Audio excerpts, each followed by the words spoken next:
सूरज जाने वाला है बिंदिया के पास में चाकू लेकर और उसको बोलते वाला है, तुमने हमारे साथ बहुत बड़ा धोखा कर है और तुमने हमारे रिश्ते को तोड़वाने की कोशिश करी है, तो मैं तुम्हें नहीं छोड़ूंगा। जी हाँ मेरे प्यारे दोस्तों, दंगल टीवी के मोस्ट पॉपुलर शो पति ब्रह्मचारी के आने वाले अपकमिंग एपिसोड में आप सभी को देखने को बहुत इंटरेस्टिंग मिलने वाला है। आगे देखने से पहले आप ईशा के फैन हो तो आप हमारे चैनल को सब्सक्राइब कर दीजिए। कहानी की शुरुआत में आप सभी को देखने को मिलने वाला काव्या की जिंदगी को एक ऐसे दर्दनाक मोड़ पर लाकर खड़िधा कर देगा जिसकी उसने कभी कल्पना भी नहीं की होगी। ऐसा लगता है कि आरव ने अब ठान लिया है, उसने यह निष्कर्ष निकाल लिया है कि वो काव्या को अपनी ही बिछाई चालों के जाल में फंसाकर पूरी तरह से तबाह कर देगा। उसके दिल में जो नफरत की आग जल रही है वो अब काव्या की जिंदगी की खुशियों को जलाकर राख करने पर तुली है। अपनी इसी घिनौनी साजिश को अंजाम देने के लिए आरव अब एक नया मुखौटा पहनकर काव्या के खतरनाक रूप से करीब पहुंच रहा है। वो इतना शातिर है कि उसने अपनी नफरत को एक मीठी मुस्कान के पीछे बड़े डर ही सफाई से छुपा लिया है और काव्या को अपनेपन और भरोसे का वो एहसास दिला रहा है जिस पर काव्या आंख मूंद कर यकीन करती जा रही है। जबकि सच तो यह है कि आरव के दिल के अंदर उसी पल उसी भरोसे को चकनाचूर करने का, काव्या को भावनाओं के उस शिखर से गिराने का फैसला हो चुका है जहां से उठ पाना नामुमकिन हो। काव्या जो अपनी मासूमियत में डूबी है, जो दुनिया को अपने जैसा ही सच्चा समझती है, वो आरव की इन बनावटी नजदीकियों को, इन झूठे वादों को सच्चा प्यार समझ बैठी है। उसे कहां पता कि जिस पल वो आरव के साथ अपने भविष्य के सपने बुन रही है, ठीक उसी पल आरव उसे अपनी भावनाओं के जाल में फंसाकर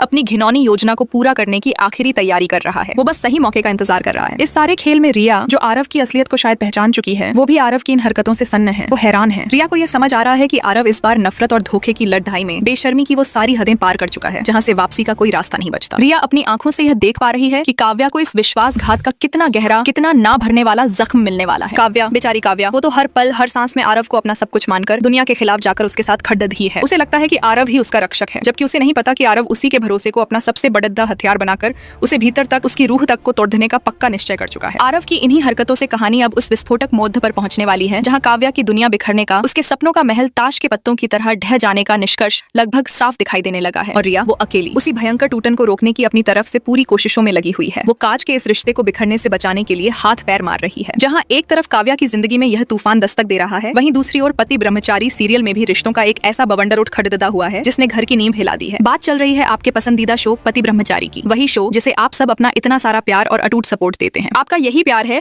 जो इसे हर दिन और भी ज्यादा खास और भी दिलचस्प बना देता है। और हाँ, यकीन मानिए आगे आने वाला पूरा का पूरा एपिसोड भूलकर भी मिस मत कीजिएगा, क्योंकि अगला भाग कई ऐसे नए चौंकाने वाले ट्विस्ट लेकर आने वाला है जो आपके होश उड़ा देंगे। लेकिन इससे पहले कि हम आगे बढ़ें, एक बात हम पूरी तरह साफ कर देना चाहते हैं। यहाँ हम सिर्फ अपनी ओर से अपने विश्लेषण के आधार पर कहानी का एक मजेदार प्रेडिक्शन आपके साथ साझा कर रहे हैं। हमारा इरादा किसी भी बेडिढे चैनल, किसी प्रोडक्शन हाउस या कहानी की असली पटकथा को किसी भी तरह की ठेस पहुंचाने का बिल्कुल भी नहीं है। जो कुछ भी यहाँ बताया जा रहा है वो सिर्फ और सिर्फ एंटरटेनमेंट और स्टोरी प्रेडिक्शन के तौर पर ही है। तो हुआ यूं कि गुस्से में जब बिंदिया ईशा के सामने तनकर खड़ी टेढ़ी हो जाती है और जानते हैं वो क्या करती है। वो ईशा के ही पति सूरज के नाम का सिंदूर निकालकर भरी महफिल में ईशा की आंखों के सामने अपनी मांग में सजाने लगती है। जैसे ही वो लाल सिंदूर बिंदिया की मांग में भरता है, ईशा तो मानो एकदम से तिलमिला उठती है। उसकी दुनिया घूम जाती है। उसे एक पल के लिए समझ ही नहीं आता कि बिंदिया इतनी बड़ी थी, इतनी गिरी हुई हद तक कैसे जा सकती है। ये उसकी बर्दाश्त से बाहर था। ईशा का जो गुस्सा था, जो लावा उसके अंदर उबल रहा था, वो अब उसके चेहरे पर साफ साफ दिखने लगता है। और उसी गुस्से की आग में जलते हुए वो बिंदिया को एक ऐसी सख्त, ऐसी टेढ़ी रही सजा सुना देती है जिसके बाद बिंदिया के कदम तक कांप जाते हैं। वो जो अब तक शेरनी बन रही थी, वो अब सूरज के आस पास जाने, यहाँ तक कि उसका नाम लेने तक से डरने लगती है। सोचकर देखिए यह कितना उलझा हुआ मामला है। एक तरफ ईशा है जो सूरज की कानूनी ब्याहता पत्नी है, जिसे समाज और कानून दोनों ने यह हक क्यों दिया है, और दूसरी तरफ है बिंदिया जो बिना किसी शादी के, बिना किसी रिश्ते के, बिना किसी हक के सरेआम सूरज के नाम का सिंदूर अपनी मांग में भर रही है। ये पूरा मामला, ये बेशर्म हरकत अब घर में एक नया भयंकर तूफान खड़धा कर देता है। और आने वाले एपिसोड में इसी टकराव से, इसी हक की लड़ाई से एक बहुत बड़ा धमाका होने वाला है। जब बिंदिया ईशा की जलती हुई आंखों के सामने अपनी मांग में वो सिंदूर भरती है तो ईशा के तो सच में होश ही उड़ जाते हैं। वो चाहकर भी बिंदिया को उस पर रोक नहीं पाती, वो बस पत्थर की मूरत। वीडियो को लाइक और चैनल को सब्सक्राइब कर